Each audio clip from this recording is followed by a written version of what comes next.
Welcome to Educast. My name is Swapnil. I'm one of the intensivists at St. George Hospital in Sydney. And today we have a very interesting personality in our studio.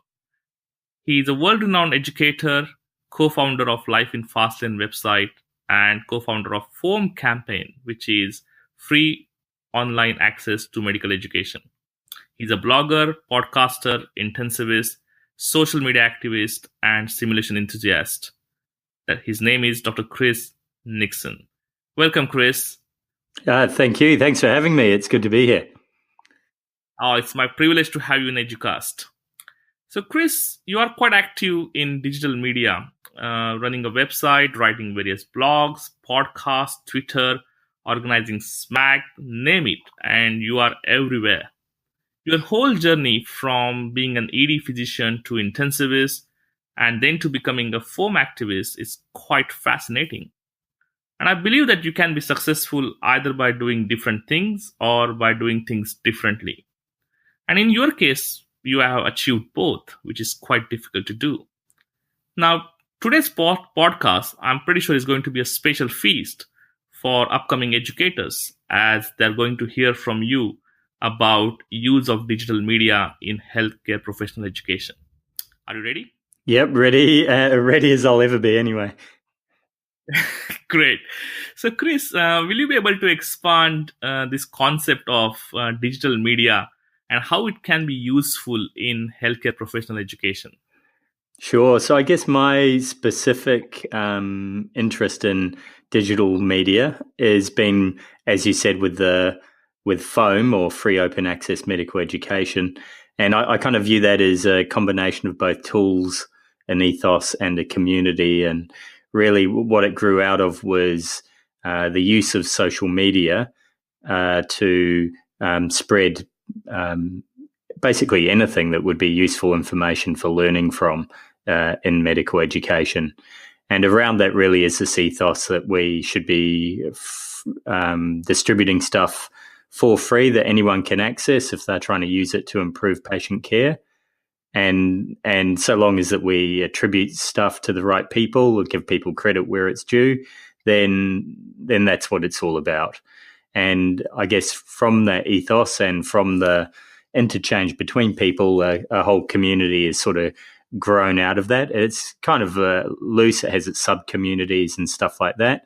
But I guess that's been reflected in, I guess, over 10 years, Life in the Fastlane being started and having just a few page views a day initially to being sort of more than 100,000 page views a day, and seeing things like SMAC, a whole conference that sells out rapidly with a few thousand people, grown over the past 5 years as being like a physical meeting place for this virtual community, and has now become quite mainstream. And I think the difference between mainstream and FOAM is becoming very blurred, and I think that's a good thing.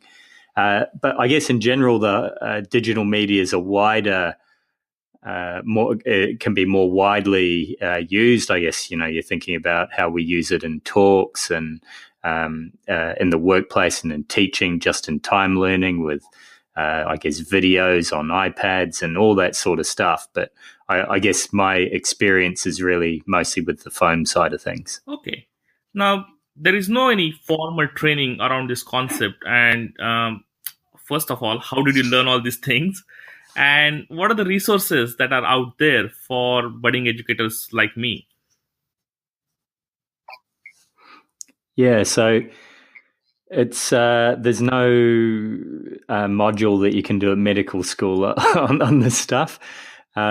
And it highlights really, I think, what's going to be an issue for medical training in general, which is that traditionally we've had this model of you spend 5 or 6 years doing this course, and then you've learned everything you need to know, and you go out and start practicing.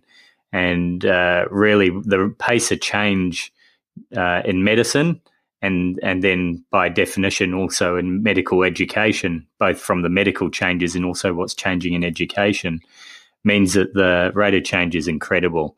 And that one of the key things that we need to emphasize now is how to learn and unlearn and keep developing as we go through our careers and into the future.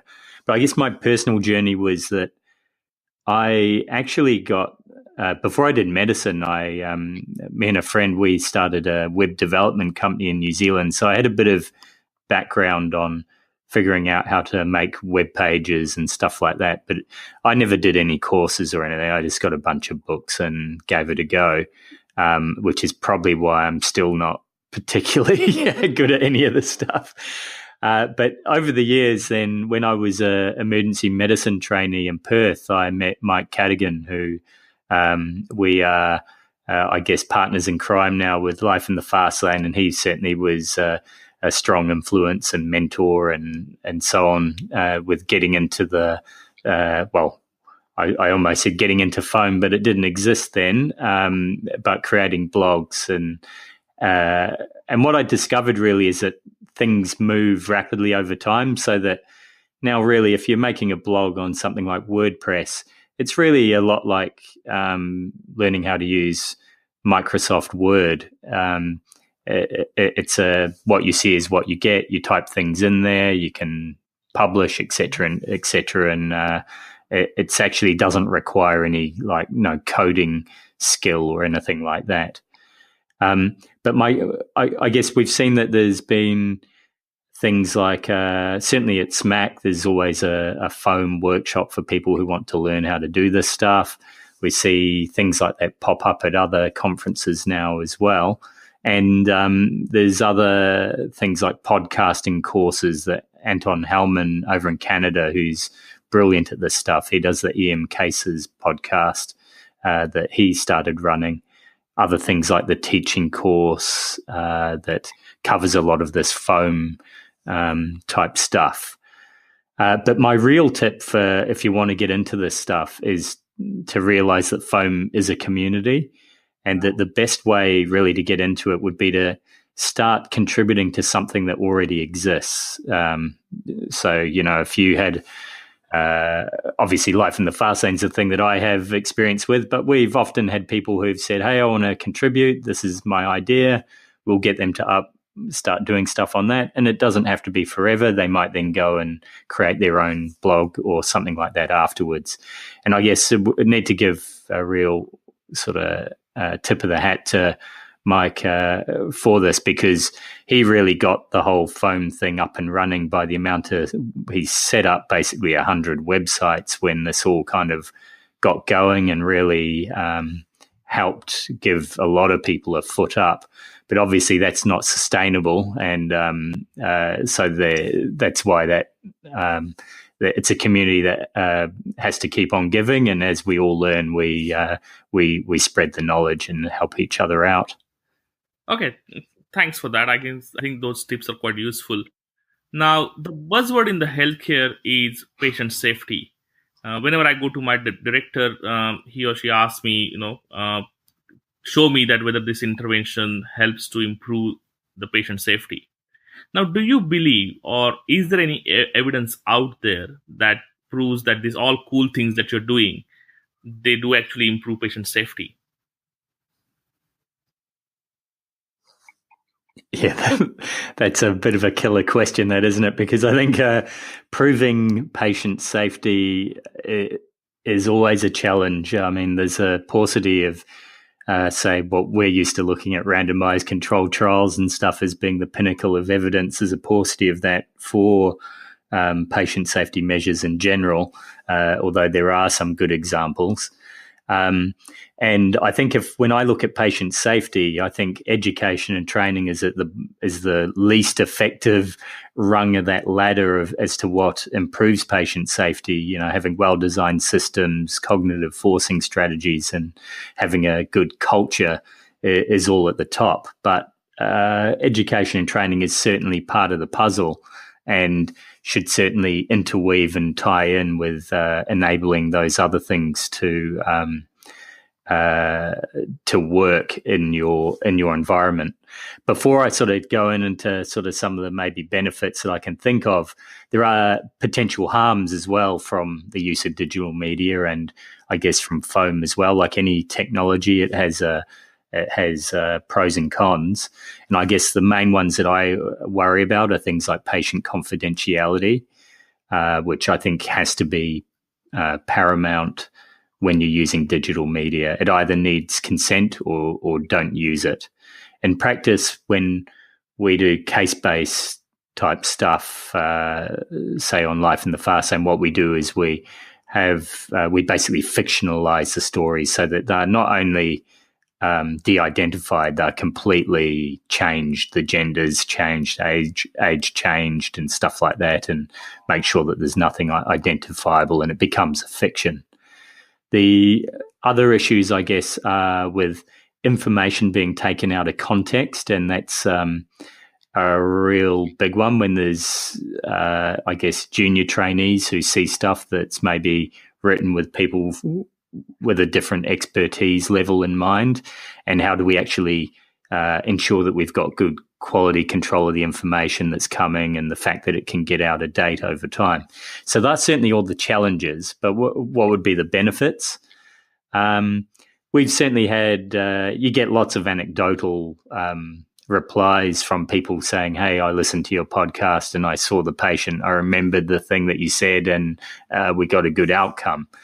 But I think really the benefits for the stuff comes from potential efficiencies and making it fit for purpose. So how could we do that? I think for me, for instance, I do a lot of simulation. It's something I'm really passionate about, but I can only get maybe half a dozen or a dozen people involved in that at a time. And so how do I broaden the learnings from there, and how do I make sure that the time we have face-to-face is used in the best way possible? I guess what I like to do is get them to look at resources beforehand, which are easily accessible through Foam. And then we run the sim, and then afterwards I can publish the learning points from it on a blog post like we do on Intensive, one of the other blogs that I run, and also give them additional learning resources and stuff from there. So I think it's a very difficult. No one's found a way, I think, really to prove how this stuff can improve patient safety. But there's, and that's partly just because it is all very new. But we're starting to see things like how effective communities of practice and stuff like that grow around Foam, and that certainly improve learning.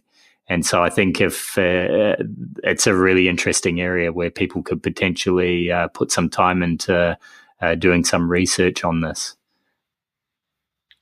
Okay, and I kind of personally agree with you in terms of Life in Fastlane, how much it helped a lot of intensive care trainees or even emergency or any other critical care specialty trainees to improve their knowledge or to even to treat their patients. It's kind of fascinating that this free online medical education campaign has really took over and then kind of helped a lot of junior trainees.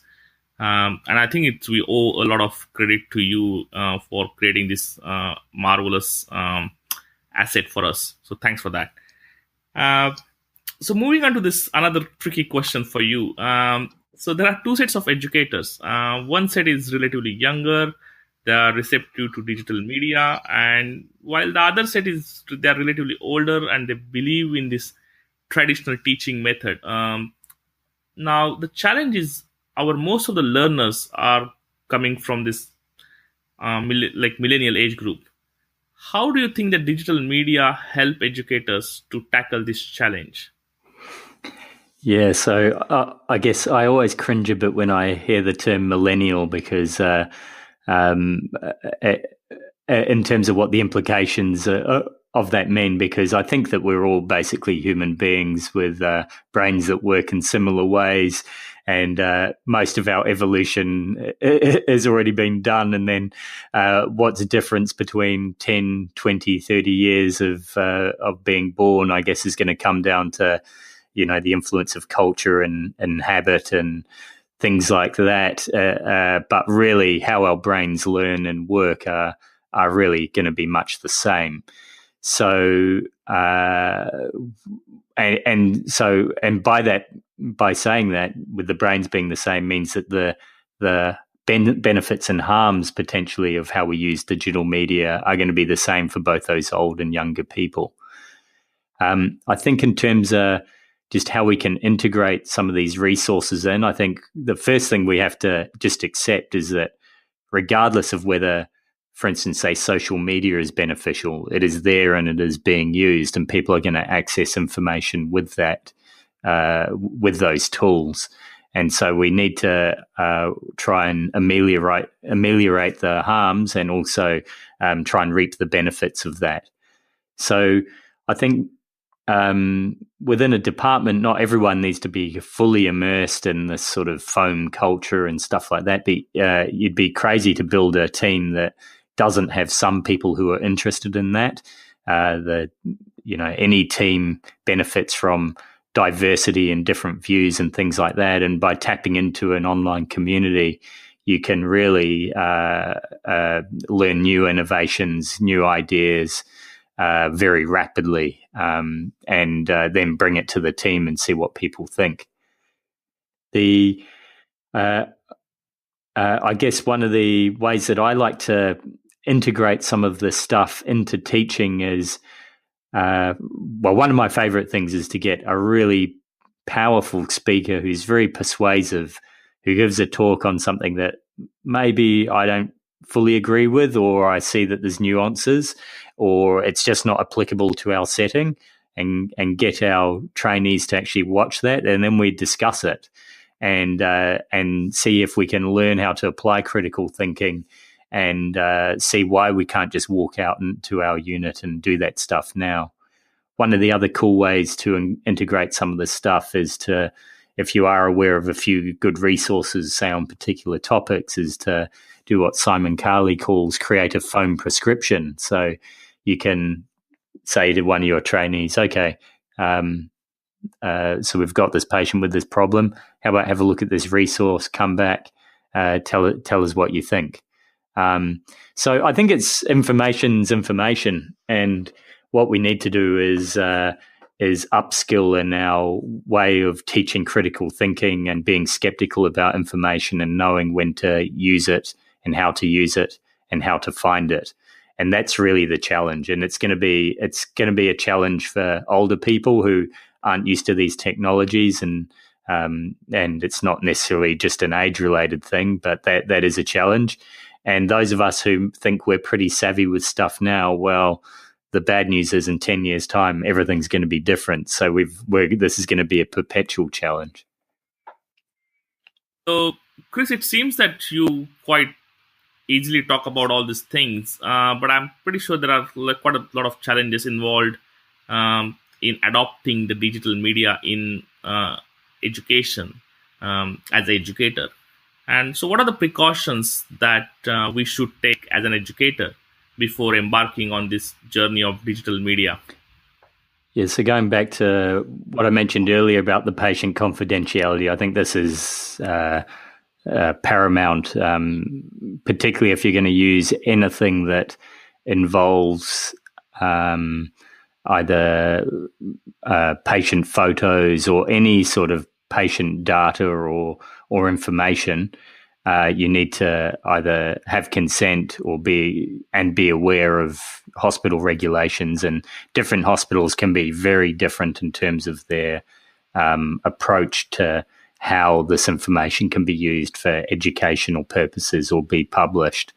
And you really need to be aware of that, because you could get yourself in really hot water if you've infringed any of that. So I think that would be my key thing. And I think just generally when we go into this, we just have to think about, is it fit for purpose, and why are we doing this? So if we are using stuff and we're putting it out on the internet, it really has to be with the right intentions, and has to fulfill a learning need that cannot be met by other techniques, I guess. The other things for educators is just, one, the realization that this actually does require a lot of time. You're going to spend time having to learn stuff. You're going to be having to respond to people when you're creating content. You'll get comments and so on and so forth. And that's actually, I'll be honest, it's quite exhilarating at the outset to be engaging with a vibrant community like that. But it does require a lot of time, and it can burn people out. I've definitely seen that happen many, many times. Which is why, I guess, going back to that idea of maybe being part of something that already exists to sort of test the waters and get a feel for how it's going to go, it is a really good way to get into it. And I guess in general, any time you succeed in something, it's going to lead on to other opportunities. And whenever you do get other opportunities, that leads to opportunity cost. So you need to be really aware of what your priorities are. Keep an eye on what's important to you, reflect on it periodically, and decide if you're putting your efforts into the right stuff. And I say that not as a expert at doing it, but as someone who reflects on that a lot and is trying to get it right. Okay, so thanks, Chris. That was really very helpful. Especially, I'm pretty sure that the educators who are just starting their journey in the digital media, I think it will be quite useful for them. Now, but last but most important, what's your personal advice to upcoming educator? Yeah, I think it probably builds on what I've just said, but really I think finding mentors and being part of a community really is, I think, key for getting your work-life integration right and also succeeding at the things that you do, and really enabling you to help add value to, I guess, the education community that you're going to be part of. And that's, I guess, as you know, one of the things that we're looking at doing is building like a clinician educators network in Australia and New Zealand, at least in the intensive care community to start with, to try and help people find their way through this very complex sort of journey that they're going to be going on, and a journey that will continually change, because I guess my most important advice is that we have to be prepared that the learning's never going to stop, and that's a challenge for all of us. Oh, thanks, Chris. That's really a very valuable advice. Now, if people want to contact you or if they want more advice in this regard, what's the best way they can communicate with you? Yeah, so I'm on Twitter as @precordial_thump. That's American spelling, PRE at the start. So you can contact me through there, or alternatively, you can get in touch with me through email, for instance, chris@lifeinthefastlane.com. Oh, perfect. I think the precordial thump is a pretty ancient way of doing chest compression. Yeah, it's same with everything. I think it's user dependent. I like that. Thanks, Chris. Thanks a lot. No worries. It's been great chatting, and good luck with the podcast. Thanks, Chris. Hopefully you'll reach Melbourne safely, and happy journey. Yeah, no, thank you. Yeah, it should be, it's always fun traveling with a 6-year-old, so we'll see how that goes. All the best.